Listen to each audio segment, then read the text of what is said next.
Bonjour madame, bonjour messieurs. Nous sommes présentement à Port-Gentil, capitale économique du Gabon, où il ne vous a certainement pas échappé, l'Institut supérieur d'ingénierie, établissement privé d'enseignement supérieur, a inauguré il y a peu ses nouveaux locaux.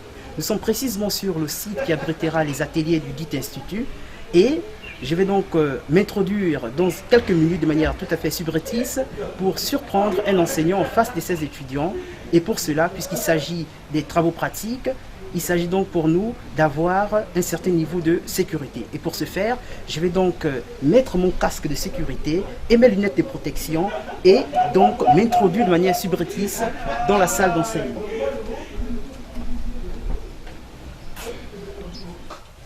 Alors donc là, nous nous introduisons de manière subreptice dans les ateliers. On va donc surprendre un enseignant en train donc d'enseigner. Effectivement, c'est un peu redondant, mais peut-être que la redondance est permise ici. Bonjour Monsieur Pono. Bonjour. Excusez-nous donc de rentrer comme ça de manière tout à fait inopinée.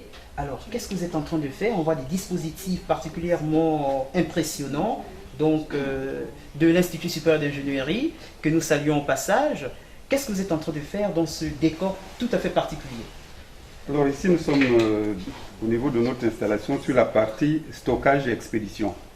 Et ici, vous avez donc un opérateur, ici, donc un de nos élèves en formation, un opérateur, qui va donc faire un transfert d'un bac à un bac, donc ce qu'on appelle transfert bac à bac. Et donc, il va donc démarrer sa pompe. Chose qu'il vient de faire, il me semble. Là, vous voyez bien la pompe trouvée dans le bac TK2. Pour vous reprendre, donc, le liquide, je suppose, comme du brut. Du brut, donc part de ce bac Oui. pour un deuxième bac. Un deuxième bac. D'accord. Mais il n'y a pas de risque, Monsieur Pono, que le liquide ne déborde? Alors dans ce cas, vous savez qu'avec la réduction du personnel, avec les multitâches, après son démarrage, l'opérateur va aller par exemple pour des opérations par exemple d'échantillonnage, il a d'autres choses à faire, échantillonnage et tout. Et donc pour éviter donc le débordement ici, de cette capacité ici, donc il y a tout un processus de sécurité qui ont été mis en place par un de nos formateurs aussi en instrumentation. Donc je vais faire appel donc à M. Azaria qui va donc expliquer un peu cette partie plutôt instrumentation. Bonjour. Bonjour Monsieur Azaria. Bonjour. Et dans notre partie instrumentation, nous avons mis en place une sécurité de niveau haut pour éviter les débordements. Donc avec un système automatisé, le réveillage. Lorsqu'on arrive à un certain niveau haut, notre sécurité demande de faire en sorte qu'on puisse arrêter la pompe d'expédition, qui fait le transfert, et en même temps signaler à l'opérateur qu'il y a un problème en agissant sur un gyrophare. Donc vous allez voir tout de suite là comment ça va se passer. Là, le niveau est en train de monter. En temps, l'opérateur, l'instrumentiste ou l'opérateur peut calibrer son transmetteur qui est là et vérifier les valeurs de niveau ici. Ici on voit par rapport au courant l'intensité qui permet de faire une relation entre le courant et la salle de contrôle. Et prenons l'hypothèse qu'il n'y a pas justement cet opérateur et que tout ce processus qui est en cours se fasse seul. Y a-t-il pas de risque d'accident? Risque d'accident non, parce que vous allez voir tout de suite que parce que le risque actuel c'est de monter en niveau. Absolument oui. Vous allez voir tout à l'heure que l'autre pompe va s'arrêter par sécurité de niveau automatiquement. Et donc vous confirmez que les étudiants de l'Institut supérieur d'ingénierie qui sont là sont capables de vérifier ce processus en amont et en aval. Vous voyez même comment ça a déclenché. Hein. D'accord. Ils sont capables de le faire et le font très bien, donc de sécuriser toutes les installations en matière pétrolière. Vous voyez comment ça réagit. Et là en salle de contrôle, la dame qui est en salle de contrôle va donc traiter la lame, à quitter donc la lame. Ah d'accord. Voilà, donc elle est en salle de contrôle. Voilà, elle est en salle de contrôle. Donc tout est signalé en salle de contrôle. Donc elle est consoliste, donc elle a quitté, elle a pris connaissance. Et entre-temps, l'opérateur peut vaquer à d'autres occupations. Et le système, tout le système de sécurité, la pompe s'est arrêtée, la vanne au pied du bac est isolée. Donc ce sont les installations modernes. Et là vous avez donc ici dans la même installation pour l'opérateur, donc ici un transmetteur de niveau. Ici vous avez un niveau extérieur à flotteur, ici. Vous voyez donc ici avec un contrepoids. Donc de l'extérieur on peut donc avoir le niveau. Quand la capacité est vide, le curseur se retrouve vers le haut. Et quand c'est plein, c'est vers le bas. Ici vous avez donc un système de flotteur. Ensuite, vous avez aussi, toujours au niveau, à la matière de niveau, vous avez la niveaumétrie radar. Donc ici, vous avez un radar qui va donc mesurer par contre la hauteur du niveau par le creux. Donc il va émettre des rayons à la surface qui vont être réfléchis et là il va donner donc le creux. Si on veut avoir la hauteur du produit, on prend la hauteur totale moins le creux, on trouve le plein. D'accord. Voilà. Et donc vous êtes capable de nous certifier maintenant qu'à partir des enseignements que vous dispensez aux étudiants de l'Institut, au sortir d'ici, ils retrouvent le même dispositif en entreprise, ils ne seront pas déphasés. C'est le même. Ici vous avez des Rosemount, c'est la dernière génération de radar. Ici vous avez un transmetteur différentiel par différentiel de pression. Donc vous avez par exemple ici un point PA, vous avez ici un point B. Donc vous faites PA moins PB, ça vous donne ρGH. Donc à partir de cette formule, il donne la hauteur, on calcule, il donne le H. Je suppose que les étudiants ne sont pas déphasés par pH. Non, ils retrouvent tous les fondamentaux qu'ils ont. Bien, on vous remercie. On va toujours continuer comme ça à explorer les ateliers de l'Institut, que vous faites donc l'honneur de présenter, de fort bien belle manière d'ailleurs. On va donc aller à quel atelier cette fois-ci? On vient maintenant, on va retrouver le même opérateur sur la partie métrologie. Là, on se trouve dans la partie métrologie. Et ici, donc, en matière de mesurage des quantités stockées, reçues, expédiées, vous aurez donc deux systèmes. Vous avez donc ici la pige manuelle, donc le mesurage statique qu'on dit, donc manuel de niveau et de température, donc ce qui est traditionnel. Donc à partir d'ici, vous aurez donc toujours en fondamentaux par rapport aux risques que nous retrouvons dans les stockages, comme nous avons été au stockage. Ici, nous avons donc ici un autre type de jauge. Par contre, la première chose, ce qu'on retrouve, le risque au niveau du stockage, c'est beaucoup plus, on a vu le débordement, on l'a maîtrisé, et ici, on a en plus l'électricité statique. Donc, on risque d'avoir des atmosphères explosives. La capacité doit être reliée à la Terre, sans mise à la Terre, et tous les instruments de mesurage doivent avoir leur mise à la Terre. Et donc, la première chose, ça va être d'abord de raccorder l'instrument à la Terre, donc au niveau du bac, qui lui-même est relié à la Terre. Et à partir de là, on va donc procéder au mesurage. Vous aurez donc un mesurage ici, là, vous avez par exemple un mesurage ici. Nous allons donc descendre la pige, elle va toucher le fond, et ensuite, en remontant, on va regarder ce qui a été imprégné d'huile. Là, c'est le mesurage par le plein. Ça, c'est donc un mesurage. Ensuite, vous avez le mesurage par le creux. Mais quand on regarde, je vais le mettre un peu vers le sol, lorsqu'on descend la pige ici au sol, on se rend compte qu'elle est inclinée. Oui. Et donc l'inclinaison là déjà, c'est déjà des centimètres en moins. Donc par rapport à la capacité, ça fausse la mesure. Absolument. On perd de l'argent. Et ensuite, donc, au niveau des bacs, vous avez par exemple la plaque de touche aussi qui peut se déformer. Donc le mesurage par le plein n'est pas conseillé. Il faut donc le mesurage par le creux. Le mesurage par le creux revient normalement à toucher la surface de l'eau. Et donc à partir de là, on va normalement l'avoir. Alors quand on utilise ces piges-là, si on introduit la pige à l'intérieur, on se rend compte que si on veut toucher la surface de l'eau, il y a une partie de la pige qui rentre. Et donc on va donc mettre sur la pige ici une pâte indicatrice d'hydrocarbures. La partie... C'est la pâte que nous voyons. Voilà, que vous voyez ici. D'accord. Il y a une pour les essences, l'autre pour les hydrocarbures. Et donc c'est un indicateur coloré. Donc la partie qui va donc pénétrer dans l'eau va changer de couleur. À partir de là, on va donc déduire, puisque la pige est elle-même numérotée, on va donc déduire cette partie du creux. On obtient le creux. Dans la même procédure, la hauteur totale moins le creux, ça nous donne le plein. Tout dépend un peu de ce que l'on veut. Le creux est important en matière de production parce que pour produire, il faut savoir un peu ce qu'on a de disponible, le volume disponible qu'on a. Et donc l'exploitant a toujours besoin de savoir ça. Le plein, c'est pour la vente. Avant d'engager un peu les procédures des ventes, les procédures, il faut d'abord savoir ce qu'on a en quantité et en qualité. Et donc, le plein, on peut le retrouver.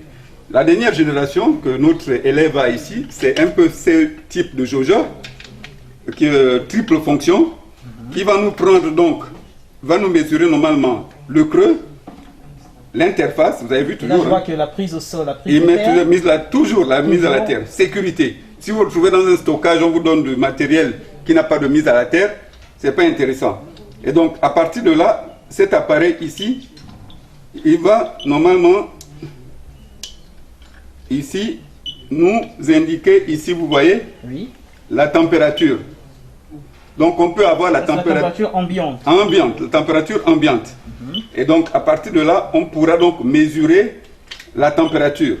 Et donc, ici, avec celle-là, on va déposer notre Jaugeur. jaugeur là, ici, et ensuite, là. On va le descendre. Alors, maintenant, pour l'huile, pour savoir Le bon niveau, le bon niveau, vous savez que l'eau est conducteur normalement. absolument. Et donc, dès que nous allons toucher l'eau, il va changer de bruit. Nous avons utilisé de l'eau, on n'a pas pris des hydrocarbures. Et donc, on descend.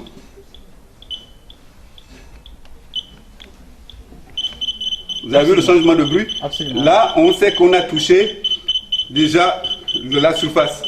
Là, on n'a plus besoin donc de faire tout ce calcul avec les piges. Donc ici, il te donne donc le creux, il te donne l'interface, donc l'huile, l'eau. Et donc ça, c'est un peu la dernière génération que nos étudiants pourront manipuler. Et dans les entreprises qui, normalement, Sont en pointe. à la pointe, auront ce même type d'instrument là-dessus. Donc on revient pour dire encore que les étudiants ne devraient pas être déphasés, Non, ils sortir des ateliers.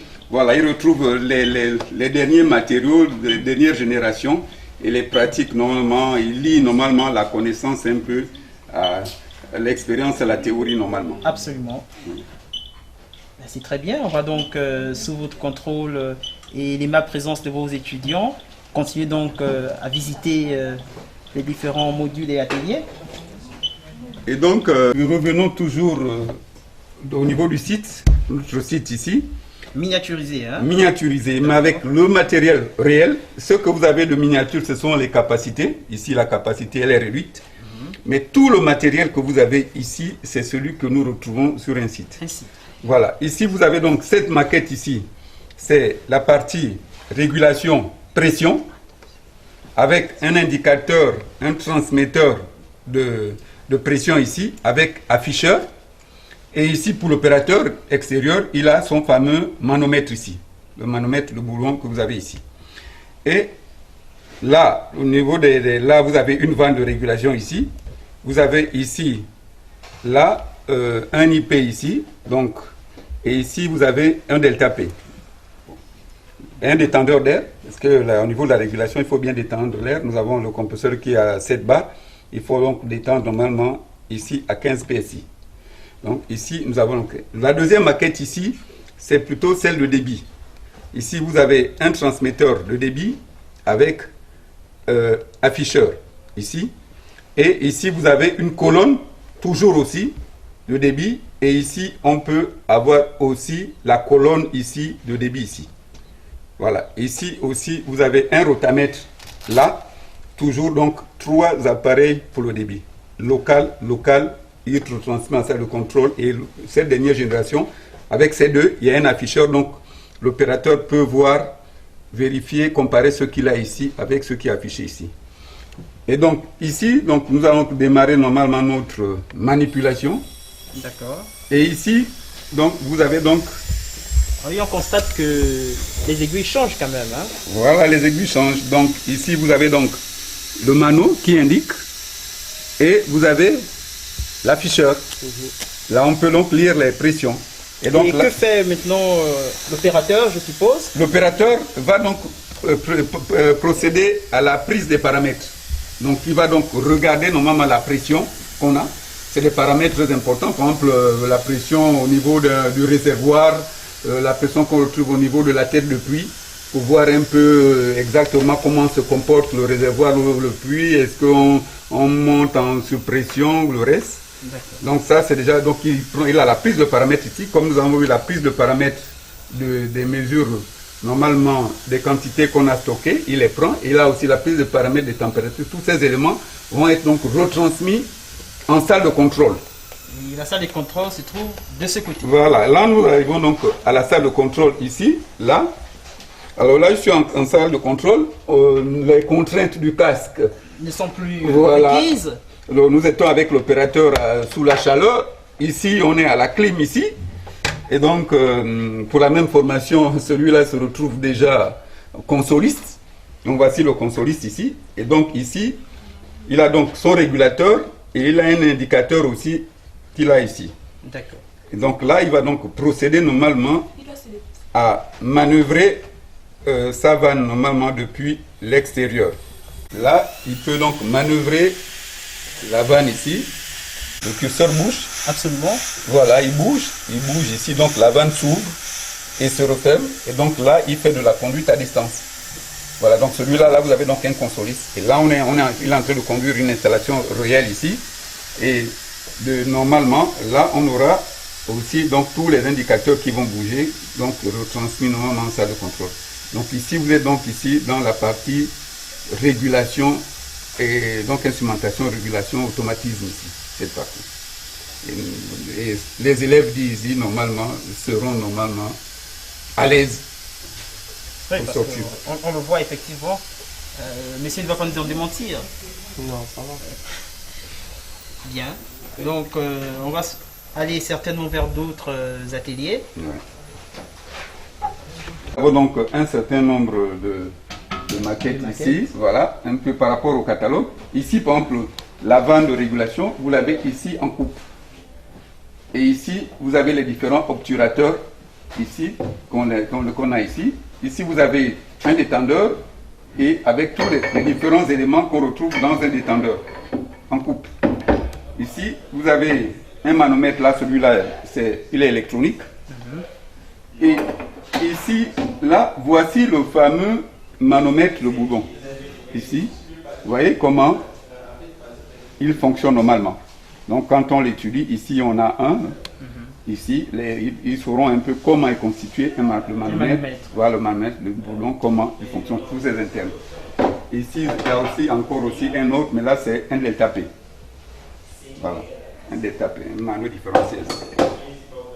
Là, vous avez un capteur transmetteur de température. Donc, vous avez un PT100 ici, la dernière génération. Là, sur la partie qualité des produits, là, vous avez un viscosimètre, connaître la viscosité du produit. Ensuite, là, vous avez, donc, pour les différents produits, vous avez donc des densimètres. Parce qu'il faut avoir, au niveau de la vente, hein, il faut connaître la quantité et la qualité. Et donc ça, on peut faire ces différents types d'essais. Là, vous avez ici, toujours en matière de delta P, ici, les Rosemont, la dernière génération. Alors, celui-là, c'est la toute dernière génération. Ici, il a avec son orifice intégré, ici. Donc, pour le débit. Là, les autres, vous pouvez avoir pour la pression. La pression. Et ici, c'est le débit. Voilà, lui, avant, il fallait avoir sa plaque qu'il fallait mettre entre les brides. Mais celui-là, là, déjà, il a son orifice intégré. On le place. On verra normalement, en serrage là-bas avec un de nos élèves, un de vos élèves qui sera en train de faire un assemblage de un sur un site. D'accord.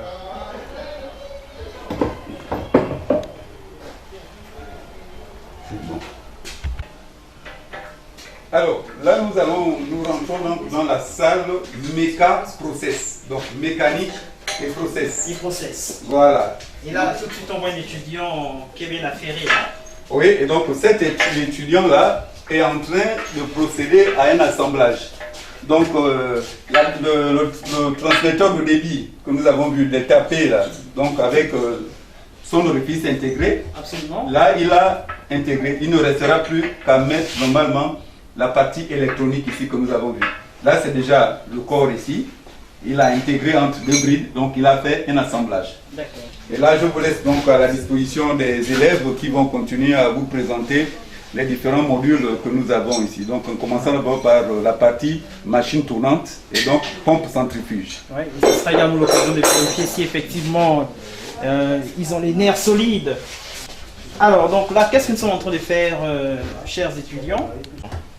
Ici, nous sommes en présence d'une pompe centrifuge et de son arbre. Et nous allons vous montrer ici, présentement, nous avons une turbine, qui peut être une turbine à gaz. Et ici, nous avons un moteur électrique. Nous allons essayer de vous montrer, nous allons essayer de disséquer une pompe et de voir ce qu'il y a à l'intérieur De la pompe. Exactement. Ici, nous avons présentement la volute. Nous avons la volute. Et ici, Ça doit être lourd. nous avons l'impulseur ici. Nous avons l'impulseur qui permet d'avoir un mouvement de rotation qui va être associé à l'arbre.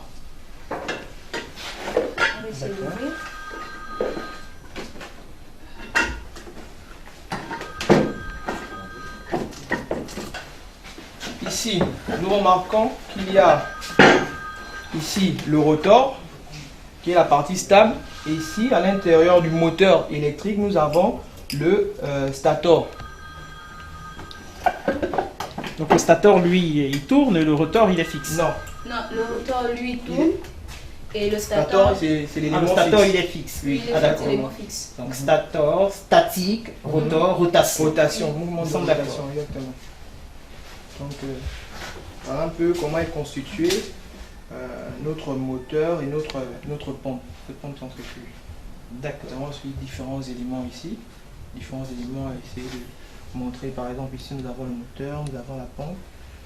Nous avons- Et donc vous garantissez qu'à partir de la qualité des travaux pratiques que vous auditionnez ici, vous êtes capable de véritablement vous autonomiser en entreprise. Exactement. La formation est vraiment rude. Nous touchons le matériel. Ce sont les matériels que nous voyons en entreprise sont présentement présentés À partir de la théorie pour la pratique, vous n'êtes pas forcément déphasé. Parce Non. qu'il y a 3 étapes. Il y a la théorie, il y a les ateliers donc, de l'Institut, après il y a l'entreprise. Donc quand vous coordonnez ces 3 éléments, vous n'avez pas le sentiment d'être à la remorque par rapport à d'autres apprenants qui seraient allés Non, peut-être aux États-Unis, tout ça. Effectivement, nous sommes en marge même de tout ce qui se fait en entreprise. Question matériaux, les pompes, nous touchons de tout. D'accord. Bien, c'est à tout à l'honneur de l'entreprise, de l'Institut. Alors, mesdemoiselles, et vous? Là, présentement, nous avons des équipements statiques que l'on retrouve en surface. En surface? Oui, dans D'accord. un centre de production qui permet de traiter les fluides qui reviennent du réservoir. Bon, ici déjà, nous avons ce qu'on appelle une tête de puits. Là, ce sont des opérations de wireline, uniquement pour les opérations de wireline. Le fluide, l'effluent, quand il va sortir du puits, il va passer par cette flow line là jusqu'au séparateur. Bon, le séparateur. Qu'est-ce qu'un séparateur? Justement, le séparateur, ça c'est un séparateur triphasique qui permet de séparer les fluids. Parce que l'effluent est composé d'eau, d'huile et de gaz. Alors, donc, ce séparateur, il vous permet de distinguer les 3 liquides. Oui. En entrant par la flow line, ici nous avons ce qu'on appelle un brise-jet qui va ralentir la vitesse de l'effluent. Et maintenant, par effet de densité, l'huile va s'écouler par ici. Cette barrière-là, ici c'est pour l'eau. Donc, par effet de densité, le gaz lui va remonter à la surface, il va sortir par là. L'eau va ressortir par ici. L'huile va s'écouler dans ce sens et va ressortir par là. Dans l'autre bac. Oui.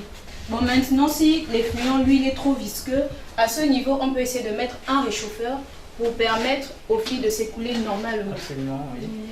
Voilà. Et maintenant, à la sortie de l'huile, pour respecter les normes, on peut mettre un dessaleur et adoucir l'huile. Et ensuite, après, il sera stocké. Bon, maintenant, à la sortie du gaz, elle va essayer de vous expliquer comment ça se passe. D'accord. Donc, ici, nous avons une sortie à gaz. Donc, le gaz, il doit passer ici par... Là, nous avons un scrubber. Un scrubber? Oui. Il sert à quoi un scrubber? C'est un peu comme un séparateur. Voilà, oui. il va séparer justement le gaz des sédiments pour ne pas que d'accord. les équipements Purifier davantage pour le purifier gaz. davantage le D'accord, gaz. oui. Donc nous avons ici certains paramètres. Ici nous avons un manomètre qui permet de déterminer la pression. Ici nous avons un transmetteur qui va envoyer justement cette pression au niveau de la salle de contrôle. Là, on a Un pressostat. un pressostat qui, qui sécurise la pression ici. Donc ensuite, on a un contrôleur. Ça ici permet de contrôler le niveau Du gaz. voilà, du gaz. Donc là, on a Un niveau à glace. voilà, un niveau à glace. Un niveau à glace. Oui, donc à chaque fois que le gaz monte, on a une certaine montée qui s'affiche ici. Si ça monte, ça permet justement de déterminer le niveau du gaz juste ici. D'accord. Donc à ce niveau-là, donc comme mon collègue disait, ça c'est une turbine. Une turbine ici, ce sont des équipements qu'on retrouve exactement En entreprise. en entreprise. D'accord. Donc au sortir d'ici, éventuellement, vous Oui. ne serez pas impressionné. Non, là on Non, sait pas du comment ça fonctionne, comment le pétrole est utilisé. Voilà, donc les phases de traitement On part du pétrole, fluide voilà. au gaz, Au vous gaz avez et tout tout ça. le process. Oui, tout ça. D'accord. Alors là, j'estime vraiment que la prestation est de taille de ces jeunes dames. Absolument. Tout ce qu'on peut juste rajouter, c'est qu'ici, nous avons une soupape de sécurité, la soupape. Normalement, puisque vous avez le pressostat ici, qui va normalement d'abord prendre la pression, mais pour normalement sécuriser en cas de suppression, vous aurez donc une soupape ici, qui va donc envoyer l'excédent de gaz à la torche. Donc Ah, ici, d'accord, on a une torche. Voilà, il faut Torchage, brûler. torchage. Le torchage ici. Et comme vous vous avez si bien dit ici, cet appareil ici, c'est un capteur de niveau, une sécurité de niveau très haut de liquide. Parce que le danger, c'est d'envoyer le liquide vers la turbine. Ce sont les gaz qui sont compressibles par les liquides. Donc, dès que le niveau va monter, normalement, on doit l'évacuer. Donc, si on a dit pas évacuer, celui-là va arrêter la turbine pour sécuriser.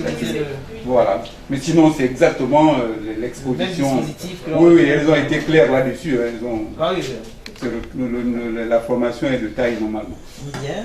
Merci. On va visiter un autre module.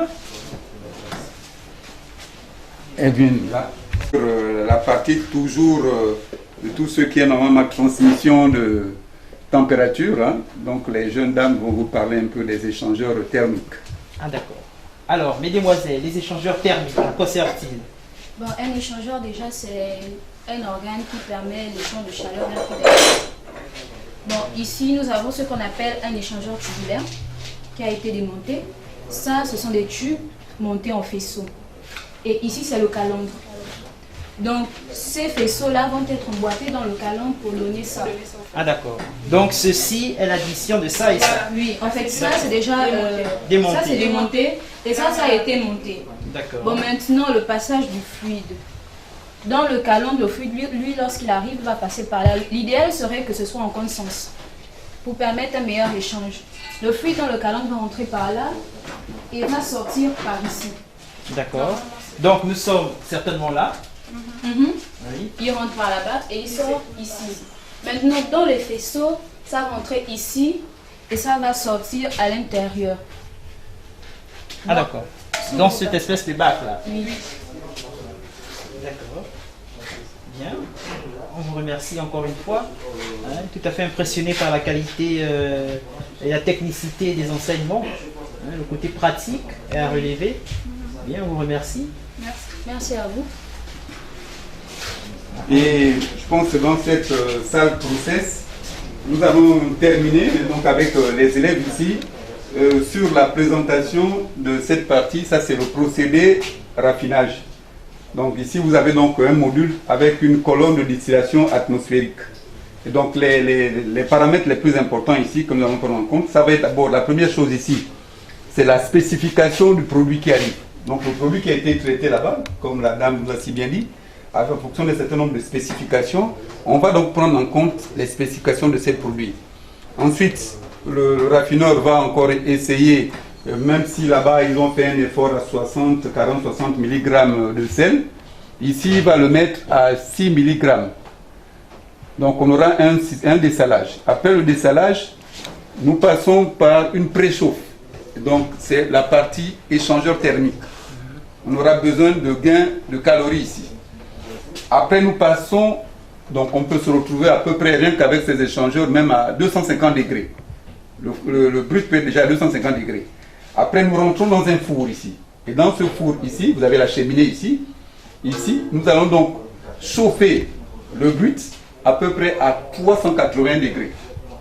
380 degrés, il va donc passer dans cette ligne de transfert. Et donc, quand on va donc rentrer dans cette tour ici, la première chose d'abord, c'est d'abord la pression. On travaille sous quelle pression? Ici, c'est la pression atmosphérique. Et ensuite, ce qui sera intéressant, ce sera donc le pouvoir de séparation de cette colonne.